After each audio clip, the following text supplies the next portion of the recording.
अस्सलाम वालेकुम गाइस। आज हम एक बहुत ही अफसोसनाक वाक़ये के बारे में बात करने वाले हैं। आज की वीडियो मैंने स्टार्ट की तो मैंने सोचा कि क्यों ना इस बारे में बात की जाए, क्योंकि ये बहुत कराची के लिए एक बहुत ही अफसोसनाक वाक़या था।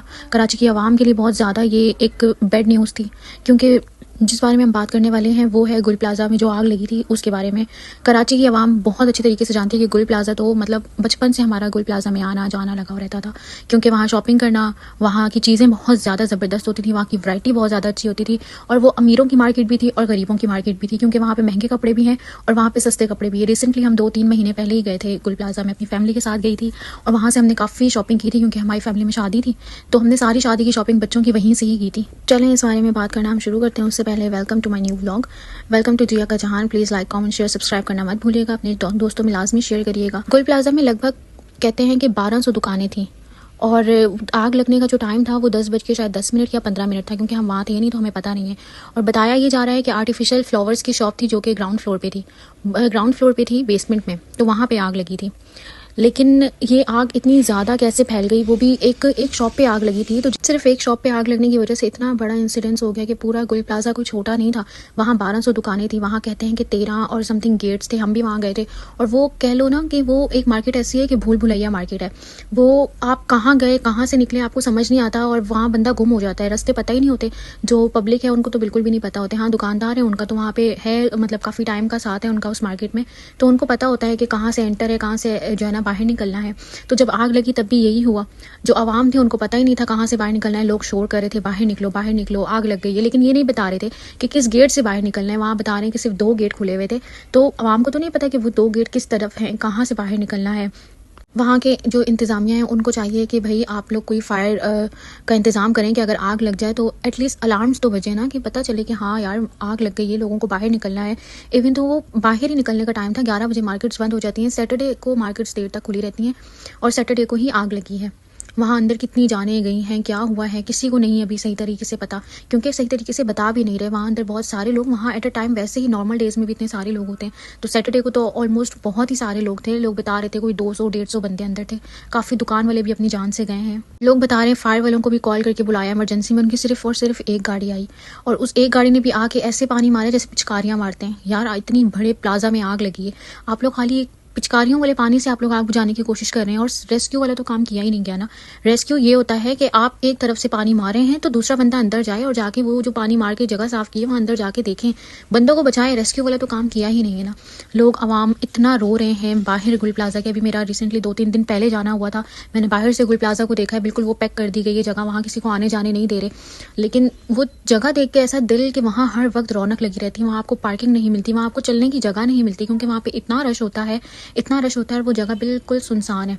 रेस्क्यू का काम नहीं हुआ, ऊपर से लोग विंडो से लाइटें मार रहे हैं कि हमें बचा लो, लेकिन किसी ने भी वहाँ भी इतनी इतना लेट गए हैं। कम से कम आप एक दीवार गिराते या चलो विंडो जो ग्रिल्स लगी हुई हैं आप वो तोड़ते कि बंदों को अंदर वेंटिलेशन तो पहुँचती, वो जिंदा रहने के उनके कोई चांस तो होते। किस तरीके से लोगों ने एक दूसरे को सामने एक दूसरे के जलते हुए देखा होगा। अस्तगफिरुल्लाह, अल्लाह माफ़ करे, अल्लाह पाक ऐसी मौत से बचाए, अल्लाह सबकी हिफाजत करे, सबको अपने हिफ्ज़ अमान में रखे। और जो लोग उस वक्त उस टाइम पे उनके साथ जो हुआ है वो सिर्फ वो और अल्लाह ही जानते हैं। अल्लाह उनकी मगफिरत फरमाए, वैसे भी वो शहीद ही कहलाएंगे। अल्लाह उनकी मगफिरत फरमाए, उनके घर वालों को सब्र जमील अता फरमाए और बस उनके लिए बहुत ज़्यादा दुआएं हैं। जो लोग खड़े हैं जिनको बॉडीज़ नहीं मिल रही, जिन हड्डियाँ गली हुई हड्डियाँ, यार मतलब कितना ज़्यादा मुश्किल वक्त होगा उन लोगों के लिए जो बाहर खड़े इंतज़ार कर रहे हैं कि उनको अभी भी कोई आसरा है, कोई आस है कि उनके जो प्यारे हैं वो बाहर आ जाएं। लेकिन ऐसा नहीं हो सकता। आगे रमज़ान है, आगे ईद है, लोग अपनी शॉपिंग करने के लिए गए होंगे और उन्होंने क्या क्या सोचा होगा कि हम रमज़ान में ऐसा करेंगे, हम ईद पे ऐसे कपड़े पहनेंगे। लेकिन कहते हैं ना कि इंसान कुछ और सोचता है लेकिन अल्लाह ने कुछ और ही सोचा हुआ होता है। इसीलिए हमें अपनी ज़िंदगी का 1 मिनट की 1 सेकंड की सांस का भी नहीं पता। जान है तो जहान है और कुछ भी नहीं। कुछ वहाँ पे दुकानदारों ने अपना माल समेटने की कोशिश की, उसमें वो जो है ना अंदर रह गए, क्योंकि ज़ाहिर है लोगों की सारी ज़िंदगी की मेहनत होती है। लोग बता रहे थे कि हमारा 2-3 करोड़ का माल अंदर था। ज़ाहिर है ये सिर्फ 2-3 करोड़ बोलना बहुत आसान है, लेकिन वो कमाना, उस पर मेहनत करना बहुत मुश्किल काम है। आजकल हक हलाल का रिस्क कमाना बहुत मुश्किल काम है। लोगों ने बहुत मेहनत की हुई थी बस अल्लाह को जो मंजूर, अल्लाह के आगे किसी की भी नहीं चलती। ये लिखा हुआ था, ये होना था, लेकिन इसमें बहुत ज़्यादा गलती है हमारे इंतज़ामिया की। जो वहाँ का इंतज़ामिया था गुल प्लाज़ा का, उनको चाहिए था, इतना बड़ा मॉल है उसमें एटलीस्ट उन लोगों को एक अलार्म्स लगाने चाहिए थे, उन लोगों को सेफ्टी रखनी चाहिए थी, अपनी फायर की गाड़ियाँ होनी चाहिए थी। बाहर के मुल्क में तो हर चीज़ इतनी परफेक्ट होती है, वहाँ तो एक कुत्ता बिल्ली भी कहते हैं ना कि अगर वो फंसे हो तो उनको भी निकालने के लिए हेलीकॉप्टर्स आ जाते हैं। इतनी मेहनत होती है, इतना काम होता है और दिखता भी है। पर कराची में तो अल्लाह माफ़ करे, कराची तो कह रहे हैं ना कि लवारिसों का शहर बन चुका है। कराची सिर्फ देने का है, कराची देता है, कराची में आता कुछ नहीं, कराची को कोई देता नहीं है, कराची देता है सबको। ये बहुत खौफनाक था। उस जगह से भी गुजरो ना तो एक डर लगता है, खौफ आता है। वहाँ कितने लोगों की लाशें हैं, कितने लोगों की हड्डियाँ हैं जो गल गई हैं। लोगों को कैसे इंसान, एक सही इंसान भी अगर उसका हो जाए ना इंतकाल तो सब्र नहीं आता, बीमार इंसान हो उसका भी सब्र नहीं आता। लेकिन एक बंदा सही सलामत घर से गया शॉपिंग करने के लिए और वो वापस बाहर नहीं आ सका, इस चीज़ का कैसे सब्र आएगा? जो घर वाले हैं उनको किस तरीके से सब्र आएगा? बस अल्लाह सबको अपने हिफ्ज़ अमान में रखे।